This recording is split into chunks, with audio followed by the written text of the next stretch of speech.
ጸሎቴ ቢሆን ለወረት ጎዶሎ ቢሆን የኔ እምነት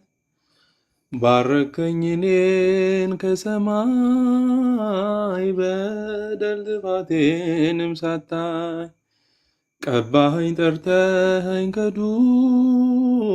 ሰጠኝ ከፍ ያለ ወንበር ሳይኖረኝ አንድም በጎነት ባረከኝ በእጅ በረከት። እኔ አንተ ቤት እኔ አንተ ፊት